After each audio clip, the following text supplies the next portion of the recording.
Welcome back to my channel. My name is Dr. Tina, and today's video is all about 20 most important topics to pass FMG exam, and these topics comes almost every year in your exam. So do whatever you want to do, but don't miss any of the topics from this. Okay?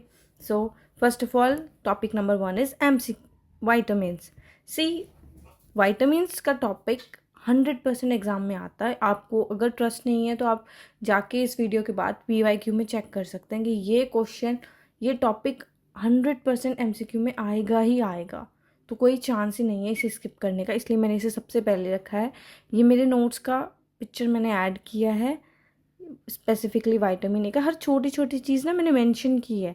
ये हमारा PSM का भी cover करता है, ये वाला portion. Richest source vitamin A का हैलीबुट fish, ठीक है। ये बायोकेमिस्ट्री में आ जाता है, ये हमारा उसमें आता है, PSM में आ जाता है, ठीक है। तो ये टॉपिक ऐसा है कि आपका PSM, मेडिसिन, आपका व्हाट इज दिस ऑप्थेल्मोलॉजी, इन सब में कवर करेगा, एंड बायोकेमिस्ट्री। तो किसी भी उससे आपका ये टॉपिक मिस नहीं होना चाहिए। ओके, अगर आपको ये चार्ट चाहिए होंगे तो आप मुझे टेक्स्ट कर दीजिएगा नीचे कमेंट सेक्शन में, और मैं आपको सेंड कर दूंगी मेरे टेलीग्राम ग्रुप पे। सेकंड, विटामिन डी, इसका भी मैंने ये चार्ट बनाया है। ये बहुत आराम से पूछने वाले क्वेश्चन है, और जो आ जाते हैं और फिर लगता है कि ये तो इतना ईजी था, तो कुछ मिस ना हो, तो उसके लिए ये चार्ट है। ओके, नेक्स्ट विटामिन ई का है। विटामिन के का भी बहुत इंपॉर्टेंट है, ये भी आ जाता है मोस्टली, ठीक है। एंड विटामिन सी, ये वाला क्वेश्चन भी, मतलब समझ रहे हो आप, कितनी बार विटामिन B12 पूछ लेते हैं, साथ में ही सी का भी आ जाएगा, और वो मेडिसिन में मिक्स करके क्वेश्चन पूछ लेते हैं। मोस्टली कोलाजन फॉर्मेशन के बेसिस पे ज़्यादा पूछा जाता है कि लाइसिन से फ्लोरीन में हो रहा है, ठीक है। तो ये बहुत इम्पॉर्टेंट है, ये वाला भी। फिर बी कॉम्प्लेक्सेस, ये टॉपिक जो है ना, बी वाला, ये आप छोड़ ही नहीं सकते हैं। तो ये इसीलिए स्पेसिफिकली मैंने ये पूरा अपना चार्ट ऐड किया है कि किस में कौन सा कोएंजाइम है, कौन सा एंजाइम है, और उसकी डेफिशिएंसी में हमें क्या दिखता है, या उसकी डेफिशिएंसी से क्या होता है। तो यहाँ पे मैंने सब प्रॉपर लिखा हुआ है, और ये सब MCQs हैं, इसलिए मैंने इस तरह से लिखा है। तो आप बस इन्हें बाय हार्ट रट जाना, लर्न कर लेना। Same with B12, B2, B3, B5, B6, 7, 9 and 12, पूरा चार्ट है ये प्रॉपर। अगर आपको चाहिए हो मुझे बता दीजिएगा। नेक्स्ट, ये भी हमारा PSM का क्वेश्चन है, और ये विटामिन्स में ही आता है, और ये इतनी इजीली पूछा जाता है ना। कई बार ये सिर्फ इमेज बेस्ड दे देते हैं, कई बार ये डायरेक्ट पूछ लेते हैं। ये क्लासिफिकेशन बहुत इंपॉर्टेंट है, और हमारी PSM की है। तो विटामिन्स यहाँ पे ख़त्म होते हैं, और ये इतना ना, ये 3-4 चार्ट ना आपने रट लेने हैं, बस इन चार्ट से ही आपका ये विटामिन टॉपिक प्रिपेयर हो जाएगा। ओके, तो don't miss this topic. Next, intracranial haemorrhage, ये टॉपिक मैंने अपने लास्ट वीडियो में भी बताया है, मेडिसिन का टॉपिक है। अगर आप देखो तो ये आपका फोरेंसिक में भी आएगा, ये आपका मेडिसिन में भी आएगा, आपका रेडियोलॉजी में भी आएगा। तो इस टॉपिक को भी किसी भी हाल में मिस नहीं करना, इजी टॉपिक है और आराम से याद हो जाएगा। ये मैंने चार्ट ऐड किया है, ये इतना इंपॉर्टेंट टॉपिक है, इतना इंपॉर्टेंट कि ना, ये वन वर्ड, ये सब इंपॉर्टेंट है। ये 1 वर्ड ही आपको कैच करवा देगा ईजीली, तो बस आपने इनको रट लेना है। All right, next, juvenile nasopharyngeal angiofibroma, ये टॉपिक, इसका मैं आपको बता सकती हूँ स्पेसिफिकली, ये हर बार FMG में आ रहा है, बार, हर बार। तो आप एक बार इसको, मतलब इसका ना ऐसे इतना इजीली पूछ लेते हैं। पेपर हमारे पार्ट 2 में आता है, जिसमें ऐसे क्वेश्चन दे देते हैं कि एक एज ग्रुप है, 15 ईयर का एक लड़का है, उसके नोज से ब्लीड हो रहा है, ऐसे उससे ना फटाफट कैच होगा आपको कि हाँ ठीक है, एज ग्रुप ये वाली है, एंड्रोजन डिपेंडेंट ट्यूमर है ये। इसके आप जितने MCQs देखोगे ना इस टॉपिक के, ये हर चीज़ इसकी एक MCQ है।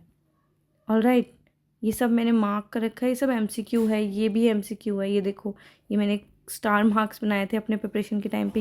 ये होलमैन मिलर साइन ये पूछते हैं, ये MCQ आ रखा है। ये डम्बल शेप साइन, ये सब MCQ हैं, ठीक है। ये इमेज आ जाती है कितनी बार, तो इसको बाय हार्ट रख लो। मैं फिर बोलूँगी, कुछ भी करना, ये टॉपिक, ये इतना हाईली इंपॉर्टेंट टॉपिक है ना, ये 1 मार्क्स तुम्हारे हाथ में है। अगर थोड़ा भी इसके संग कुछ आपने लिख करा रिस्क, तो ये चला जाएगा। पर ये मैं अभी भी बोल सकती हूँ, ये ना एक 100% MCQ है, आप लिख के ले लो, ये आएगा, आई गारंटी यू, और ये तीनों ही आएंगे।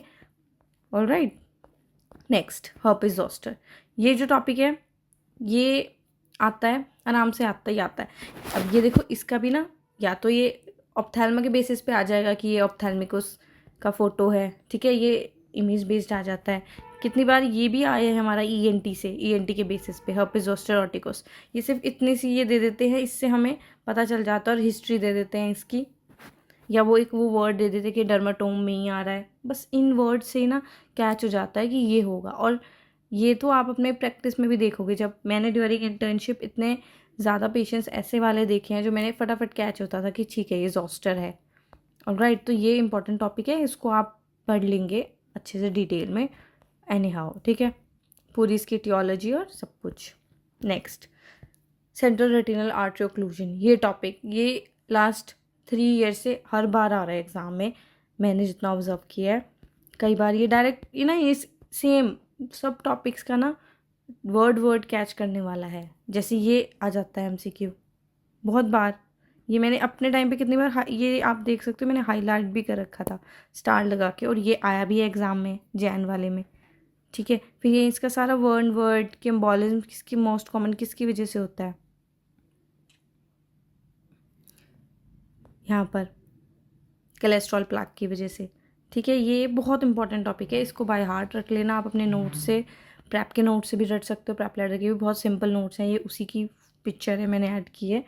तो बस बाय हार्ट लर्न कर लोगे, ये आसान से हो जाएगा। ये ईजीली आसान से याद होने वाले टॉपिक्स हैं, तो आप एक बार कर लोगे ये हो जाएगा, ट्रस्ट। मीजल, मम्स, चिकन, ये ऐसे है ना, इन तीनों में से कोई भी एक आ जाएगा। ये पीडिया में कवर हो जाता है आपका, ये पीएसएम में भी आ गई, सब में रिपीट होंगे, बट ये इतने अच्छे से टॉपिक्स है ना ये दोनों, जो आ ही जाता है, आइदर ऑफ दीज 3 एक आ जाएगा, ठीक है। फिर ये highly important topic, highly important, मतलब अगर आप कंफ्यूज है ना थोड़ा भी कि क्या पढ़े क्या नहीं, तो ये टॉपिक छोड़ना मत। और स्पेशली इसका ये नेफ्राइटिक और नेफ्रोटिक सिंड्रोम, ठीक है, ये नेफ्रोटिक सिंड्रोम है सारे, उसका मैंने चार्ट बनाया था, ये मैंने मेडिसिन में भी बताया आपको अपने, कि इसमें से ना ये अपीयरेंस पूछ लेते हैं एमसीक्यू में डायरेक्टली, वो एक लाइन में बता देंगे एक मैन है, उसको ऐसे ऐसे ये उसकी कंप्लेंट्स आ रही हैं, उसके उसमें इलेक्ट्रॉन माइक्रोस्कोप पे स्पाइक एंड डोम अपीयरेंस आया है, बस आपने गैस करना है कि ये मेम्ब्रेनस ग्लोमेरुलोनेफ्राइटिस है, ये क्या है, ठीक है। ये ऐसे ही वन वर्ड मैंने बोला, वन वर्ड का कैच करने का एमसीक्यूज होंगे, और ये आपको पता भी होगा कि ये आने हैं, फिर आप थोड़ा मोर इसमें झोल करोगे और वहाँ पे कंफ्यूज हो जाओगे, और एक एमसीक्यू जो आपको पता था आना है वही आपके हाथ से चला जाएगा। तो आई वुड रिकमेंड कि प्लीज़ ये टॉपिक बहुत इंपॉर्टेंट टॉपिक है, इसको नहीं छोड़ सकते किसी भी हाल में, इसको पढ़ना ही पढ़ना है, ठीक है। ये मैंने मेरे मेडिसिन में बताया है, बट मैं स्पेशली वापस से मैंने सिर्फ 14 टॉपिक्स इसलिए बोले यहाँ पे इम्पॉर्टेंट, बिकॉज ये वहाँ पे अगर आप मिस कर दो तो यहाँ ये मिस नहीं होने चाहिए, ठीक है। Next, PCOD, endometriosis, adenomyosis.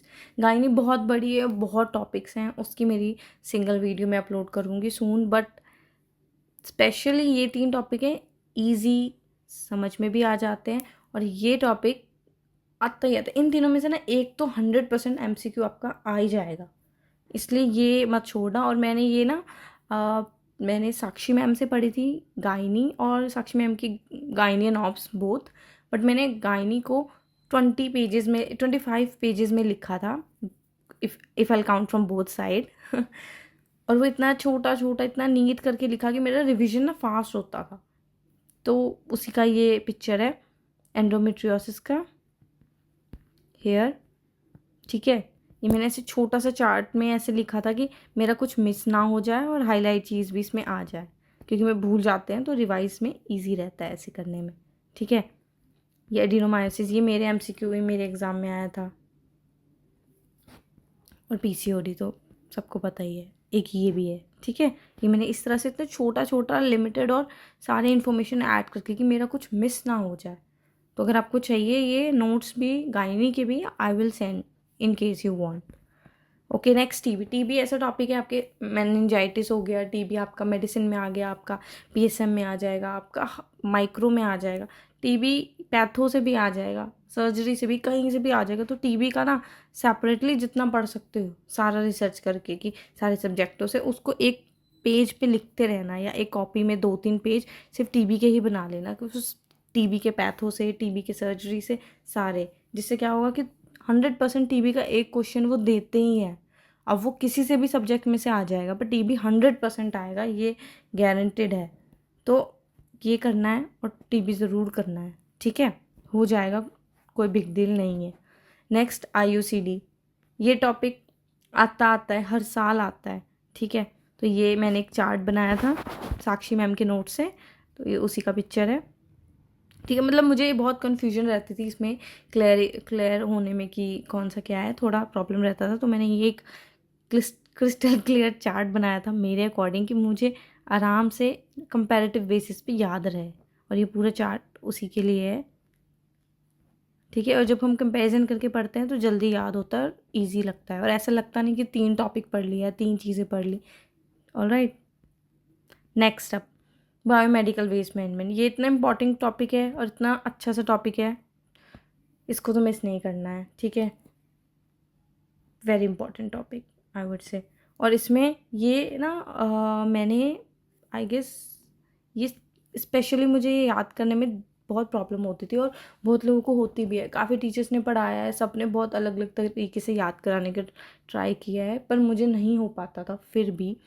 तो एट लास्ट मैंने ये शायद अनअकैडमी के एक मैडम है उनसे पढ़ा था, I don't remember her name right now, but उन्होंने बहुत अच्छे से पढ़ाया था, तो मुझे वही याद है। सो मैं आप लोगों को भी बता देती हूँ, अगर आपके लिए हेल्पफुल होगा तो use it, otherwise ignore. Alright, सबसे पहले येलो बैग में सिर्फ डस्टबिन में वही जाएगा जो भी ह्यूमन बॉडी का वेस्ट है, ठीक है।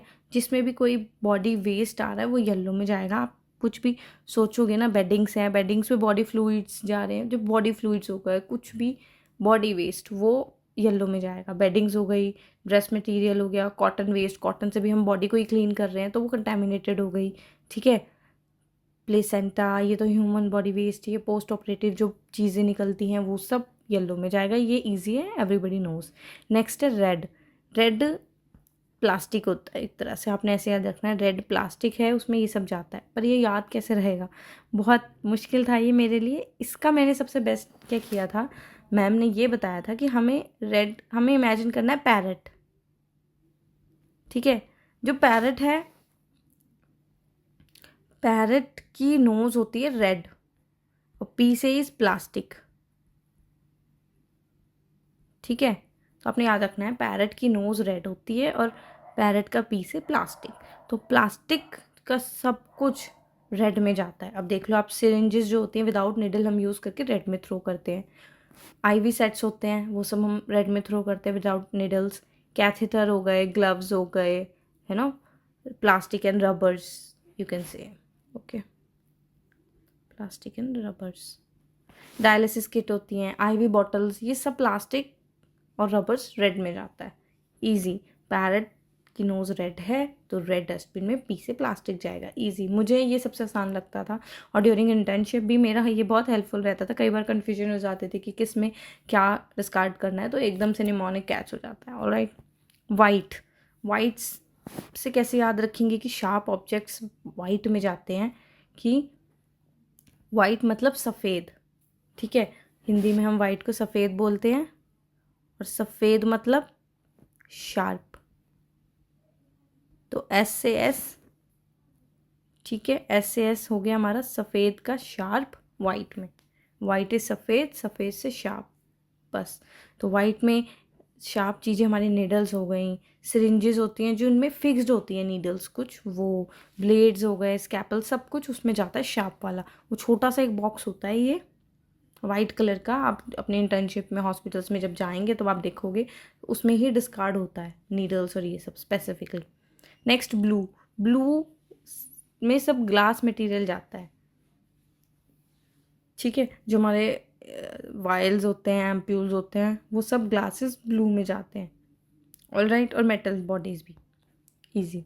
नेक्स्ट वैस्कुलाइटिस, ये भी मैं 100% MCQs बोलती हूँ। वैसे इसमें जितने वो है ना टॉपिक्स, ये सब 100% MCQ ही हैं, बट फिर भी टॉपिक देख के एक्साइटमेंट। सो वैस्कुलाइटिस, लार्ज वेसल, ये ना मैंने सारे वैस्कुलाइटिस को एक डिफ्रेंशिएटेड फॉर्म में अच्छे से लिखा कि मैं इजीली कैच कर पाऊँ। क्या होता है जब 3-4 पेजेस होते हैं ना इन टॉपिक्स के, तो इनको ऐसा लगता है अब 4 पेज पढ़ लिए, पहले पेज पे क्या था, सेकंड पे क्या था, थोड़ा वो हो जाता है, चाहे आपको कितना ही समझ आ जाए। इसलिए मैंने सारी वेस्कुलाइटिस को, और ये हमारे डॉक्टर दीपक मारवाड़ सर के नोट्स हैं, ऑलराइट।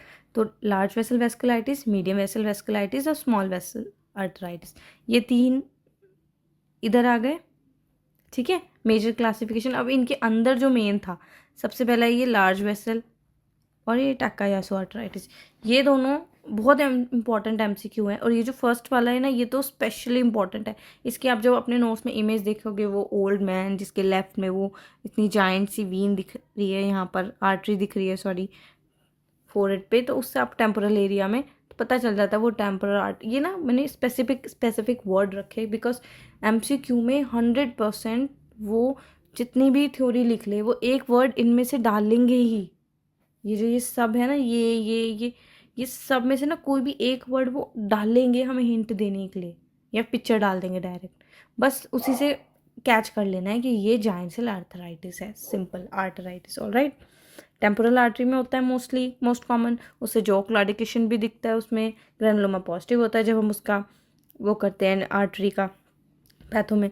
एसोसिएटेड विद पॉलीमायल्जिया रूमेटिका, ये टिपिकल वर्ड्स हैं। और इसमें ना ESR 1 घंटे में बहुत ज़्यादा इंक्रीज होता है, हम सबको पता है। ये MCQ है, इसलिए यहाँ स्पेसिफिकली मैंने लिखा है, ठीक है।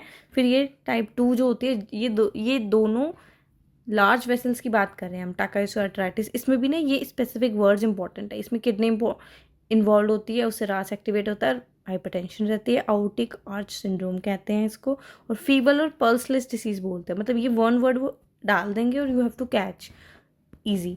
फिर ऐसे ही मीडियम वेसल की ये, ठीक है, 1, 2, 3 है। और ये जो बर्जर्स डिसीज़ है, ये तो हम सबको पता ही है कितनी कॉमनली क्वेश्चन आ जाता है। तो ये उसके वर्ड्स मैंने ऐड किए कि ये ना वर्ड आपने रट लेने हैं कि टिबियल आर्टरी इन्वॉल्वमेंट होती है पैरों में, हमने देखा है। इंटरमिटेंट क्लॉडिकेशन होती है, थोड़ा थोड़ा चलने के बाद दर्द उठता है, ठीक है। और इसका अदर नेम थ्रोम्बोएंजाइटिस ओब्लिटरेंस भी बोलते हैं। स्मोकिंग इसका मोस्ट कॉमन फैक्टर है, इसका ट्रीटमेंट भी वही है, स्टॉप स्मोकिंग और वो हो जाएगा, ठीक है। आपने ऐसे बस याद करना। और इसमें नेक्रोटाइजिंग इन्फ्लेमेशन होती है, हमें पता है, सड़ जाता है, सिंपल। ऐसे ही कावासाकी डिसीज़ है, उसको म्यूकोक्यूटेनियस लिम्फेटिक डिसीज़ बोलते हैं, ठीक है। अब ये इसका निमोनिक है, छोटे से क्रीम, ठीक है।